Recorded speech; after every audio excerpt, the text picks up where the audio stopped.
Welcome to the 2020 CFA International Top Cat Challenge, the virtual competition. My name is Lorraine Shelton. I'm a provisional all-breed judge for the International Cat Association, and it's such an honor to be invited by the Southwest region to participate in this virtual competition. What an interesting times we're in, and this has been a wonderful way for us to connect despite not being able to participate in our real shows. I'd like to thank the region for inviting me, and especially Rhonda Avery for stepping up to the plate and doing all the hard work to put this together. I knew that she would be able to be suckered into, she would volunteer to participate in this event, and she's done a wonderful job. Of course, I'd like to thank Pat Jacobberger, Iris Zink, and Lorna Freemuth for doing all the behind the scenes hard work to make this event happen. I'd like to thank our wonderful sponsors, Felicity Lane, who makes great cat-related accessories, both for the cats and their owners, the Zymox grooming products. Every show cat has to have clean ears, and Zymox has some great products. They also have some good shampoos, and if you want to know the secret behind how to fight stud tail, I got to tell you, Zymox has a great product. Find me on Facebook, and I'll give you the hint. And of course, those of us who were involved in the fanciers list in the 1990s remember the founding of the Breeder Referral List. And it's so great to see them coming up on their 30th anniversary. Accept no substitutions. Make sure your cattery is represented. And here we come to the cats. In the championship category, I had no less than 31 cats on my what I call my cut list that I assumed I'd be able to use. Breeds that I wanted to go deep into, and I figured, oh, I can use 15. Of course I can use more than one of that breed. Oh, it was just tearing my hair out to try and rank these absolutely gorgeous examples of CFA's top cats. My 15th best cat in championship was this lovely Turkish Angora. I love the wedge-shaped head, those upright bunny-like ears.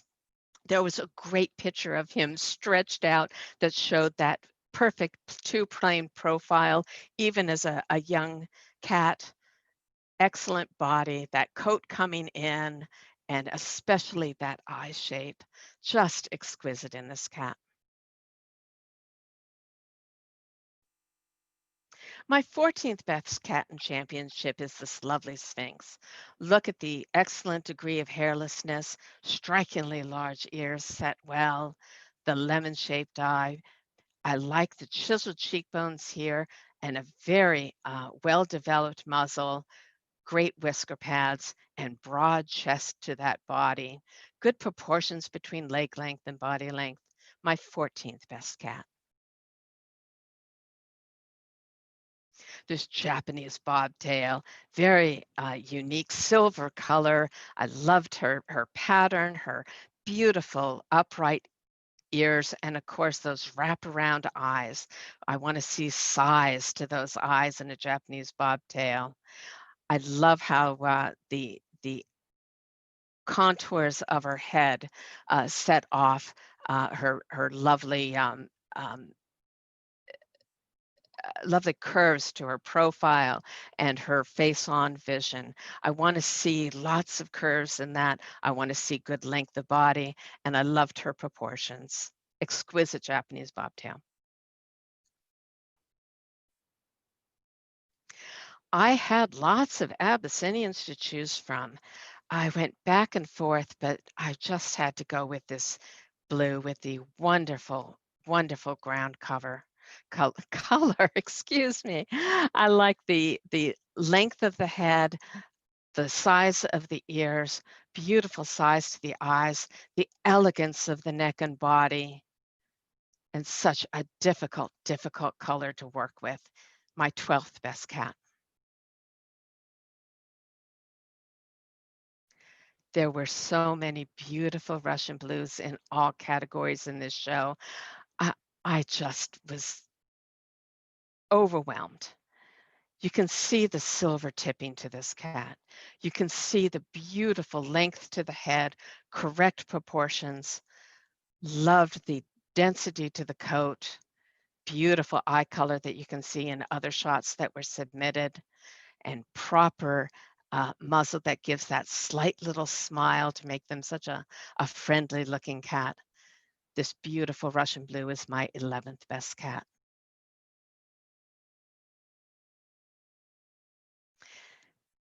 Exotics were so well represented in all the classes. I loved this beautiful black with those pumpkin eyes, small ears. You can see the density of the coat, beautiful breadth of skull, that break deep and centered directly between those eyes. I wish I had my hands to feel the roundness of the underlying bone structure of this skull. Exquisite exotic, my 10th best cat.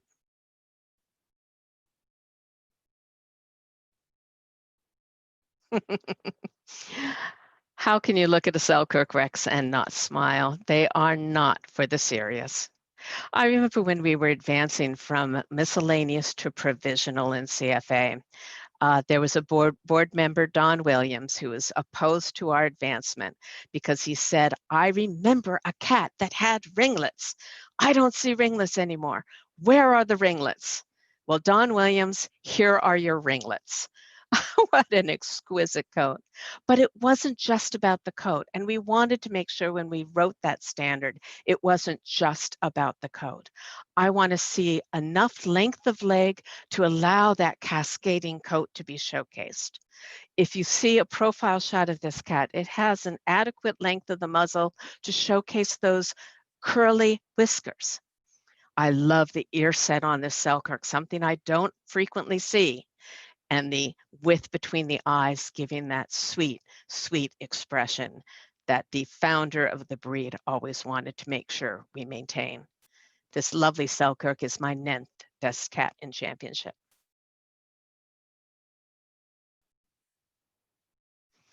What an elegant Siamese. The refinement of bone on those long legs that go on forever just took my breath away.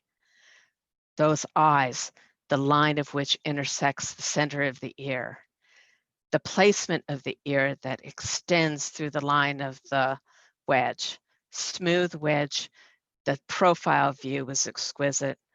You can just see the length of body, length of tail. I love the well-matched point color, wonderful contrast to the creamy body. The Siamese is my 8th best cat in championship.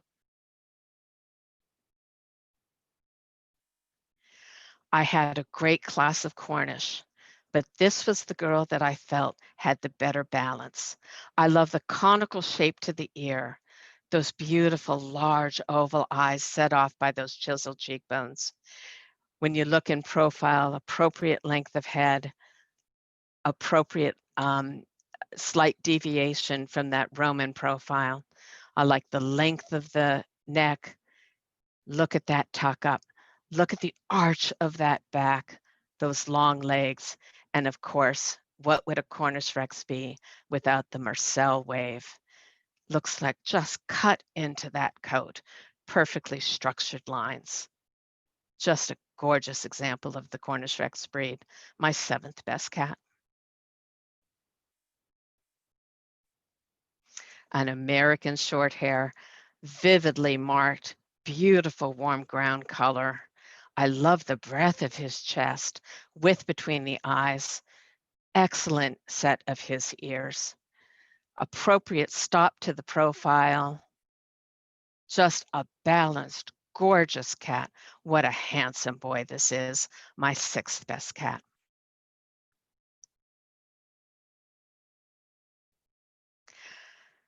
And here we have our full-time job. I think anyone who wants to be a judge should have the job of having to keep a Persian in condition, especially a white Persian. Exquisite. Look at the quality to that coat. every bit of that hard work shows. The small ears, love the eye color, that little heart-shaped nose, beautiful breadth of skull. Just, to me, CFA is about the Persian class. Since 1906, this breed has been in development in CFA. And this cat just took my breath away and is my 5th best.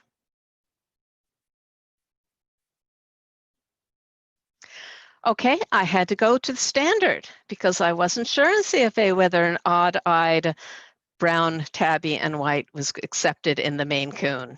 And sure enough, I was allowed to award this cat because this is an exceptional example of the breed. I love that width and depth of the muzzle, the set of the ears, accentuated by those lynx tips, that kind eye, large, oval-shaped, and you can tell the substantial body that this cat has as well. This exquisite Maine Coon is my 4th best cat.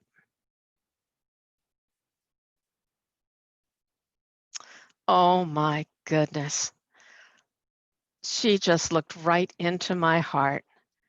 I love the size and low placement of those ears. You can just see those earlobes accentuating that pixie-like look. The size of the eyes, lovely width of that muzzle. I like the breadth of chest that she has, not often seen in a female. Lovely proportions to her body and gorgeous coat. Just the total picture of a Devon Rex, my 3rd best cat.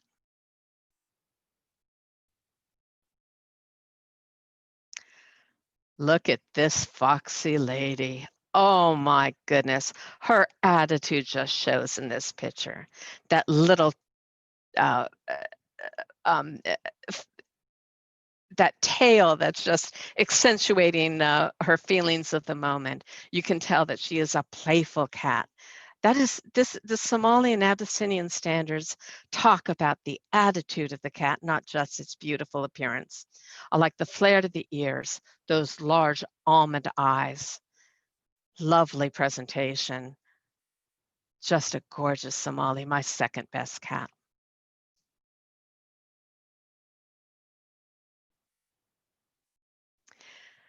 But this was the breed that made me join the cat fancy.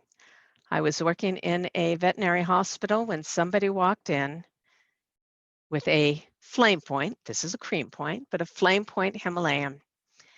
And I said, I'd never seen anything more beautiful in my life, and I had to have one in my home. When I was at the Santa Monica Cat Show in 1988, Nancy Sullivan walked away from me with a cream point cat on her shoulder. And I looked at my beautiful cat at home, and I looked at the one that she was showing, and I saw the difference. And that's when I decided I wanted to breed cats in order to advance the breed. The many decades of work that goes into taking a Siamese cat and turning it into the conformation of a Persian has got to be respected. And what the epitome of the breed we see here. And the presentation, just accentuating the roundness of the body, the shortness of the tail, the roundness of the cheek. Beautiful, well-set ears, well-placed eyes. This exquisite Himalayan is my very best cat in championship. Thank you so much for the privilege and honor of handling, even virtually, your cats this weekend. I hope to see you all at the virtual CFA International Show.